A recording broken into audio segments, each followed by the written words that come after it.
Can you all hear me? There we go. Hello, Columbus. Good morning. How are you guys? Welcome to the 3rd annual Women in Digital National Conference. I'm so excited to see all of you. We're going to have an amazing day. Thank you all for being here. There are people up there. There's no one up there, but there's a lot of you up there. Hi, guys. Welcome. My name is Katie Martell, and I am delighted to be your mistress of ceremonies the next 2 days. Who has been here before? Give a round of applause if you are back at it again, 2018. Welcome back. It's great to see you guys again. I was here as well last year. Who's first-timers?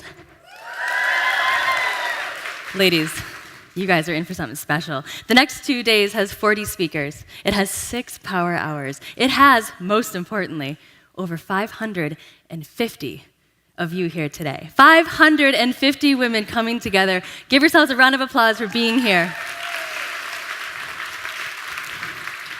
Now, you might be saying to yourself, today and tomorrow are just 2 random days in the history of my life, September 13th and 14th, 2018, right?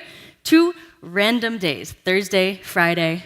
But I want to set the stage a bit, and I want to go a little throwback about 170 years.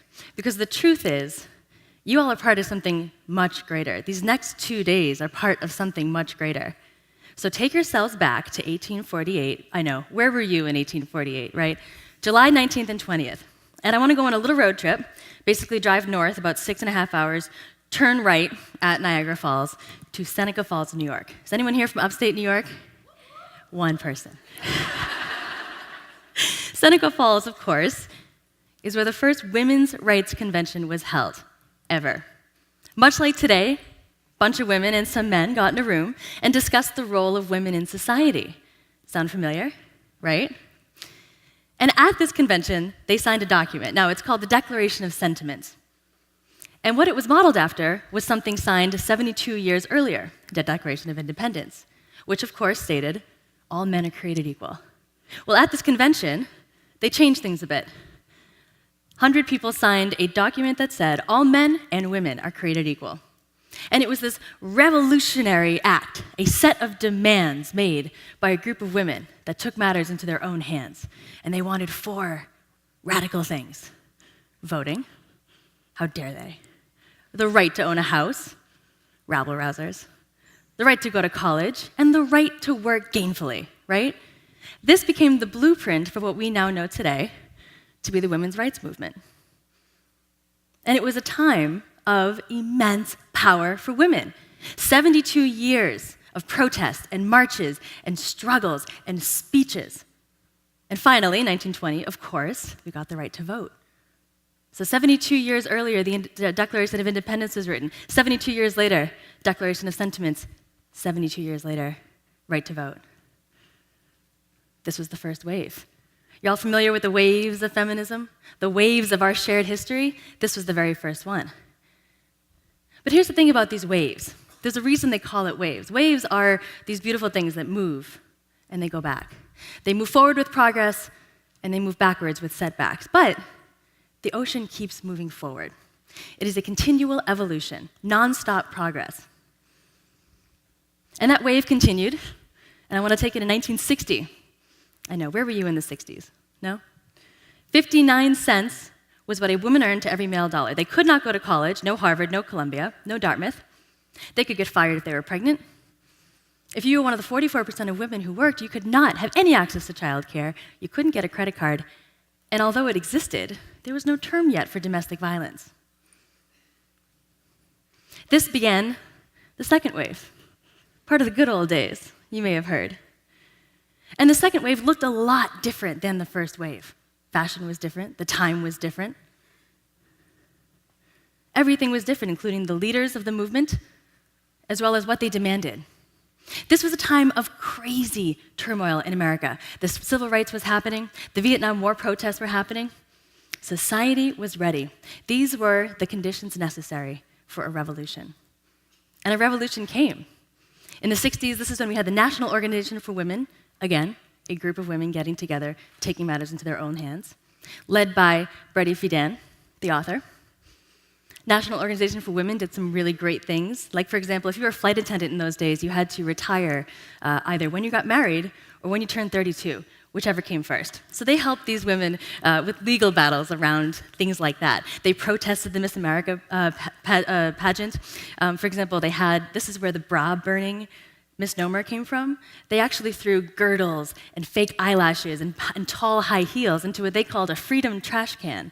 They didn't actually burn any bras, by the way. That never really happened. But they protested things like the pageant, the representation of women in society. My favorite part of their protest was they had a sheep, named it Miss America, watched it on the boardwalk. Pretty fabulous. And of course, they had the 1970 Women's Strike for Equality, 50 years after women got the right to vote. They still weren't equal. And so they marched. They had signs. And their demands were clear: reproductive rights, equal opportunity in the workforce, childcare for working mothers. Right? We had some great progress as well in the 70s. The wave moved forward. We had 1973 with Roe versus Wade giving us the right to choose. We had 1975 being the first year that the term sexual harassment at work had a name. They had a name for it. And of course, in 1975, women were Man of the Year. I think that's a win. We'll take it. We'll take it as a win. It was an evolution. Women's rights movement evolves, and it changed. And the second wave had its own character and spirit to it. The third wave was a lot of fun. My boots are a bit of a throwback to the third wave. It was the time of Riot Grrrl. This is the 90s, right? This is when a feminist punk subculture was born to protest and to be counter to the male-dominated punk scene. And so women created community around music, around zines, their own form of disseminating information, ideas, right? Resources for mental health, for sexual abuse, in these handwritten zines. The 90s, of course, also saw great progress in the law, Violence Against Women Act. It saw progress through art, the vagina monologues. Was anyone part of that in college? Oh, my dad was enjoying it when I told him I was on stage. He was like, "Oh, you're in a play, huh?" My favorite line was, "My vagina is a flower." He doesn't let me live that down. The 90s also saw, of course, Anita Hill versus Clarence Thomas on the Supreme Court. And her testimony that she was sexually abused never stopped him from being confirmed. 2004 was a continuation of this third wave. And you had the March for Women's Lives. Between 500 and 800,000 women marched together with some clear demands: reproductive rights, accurate sexual education, prevention and treatment of STIs, and support for mothers. The movement looked different in 2004, but it was theirs. In 2009, Obama signed the Lilly Ledbetter Act, Fair Pay Act, giving women the right to sue for pay discrimination. Thanks, Obama. And of course, in 2011, we started to see a lot more work to stop rape victim blaming, things like victim blaming and the slut walk that started in 2011. Even Barbie is part of the evolution. Barbie has changed significantly with far more body-positive type figures since the days of the high-end German call girl that she was originated from in the 60s. Look up the history of Barbie, it's fascinating. And Beyoncé is part of this train too, guys. Let's be honest. The fourth wave is now. We're kind of living it. It's defined by our use of hashtag activism, from Me Too to Time's Up to Yes All Women. It's defined by the use of Medium, and it's defined by our current struggles. 2017, of course, saw the Women's March. Raise your hand and round of applause if you were part of that. 2.6 million people around the country, men and women, marching. Again, with clear demands. We have more women in 2018 running for office than ever before. Unprecedented levels of women running for office for the first time. Right? And Beyoncé. And I tell you all this to show you that we too are making progress. We are making great strides, but there is work to be done. And there are work to be done in a few 5 areas. Advancement. Women are still not represented enough in the C-suite. We are still not paid the same as men, especially if we are not white. Family benefits. 1 in 4 women return to work within 2 weeks of giving birth. 70% of women with children under 18 have kids, but 1 in 4 return after 2 weeks. Sexual harassment at work is a huge epidemic still. 1 in 3 women under the age of 34 report being sexually harassed at work. It's worse in the military. 7,000 sexual assaults happen a year. In fact, women are more likely to be raped by a comrade if they served in Afghanistan and Iraq than to be killed by an enemy. Representation is still a big issue. We are still more likely to see male characters twice as often as we are to see women. And for every woman in office, there are still 3 men, and that is just here in the US. Around the world, we still have issues. 130 million girls do not go to school. Millions more live in countries where domestic violence is not a crime. And many are still child brides. And I know I'm kicking things off on a pretty somber note, but the point is this. These are the conditions necessary for a revolution. These are the same conditions women fought for at every wave of our movement. But this one is ours. This one, and I hope you're fired up from all those really negative stats, is ours to change, right?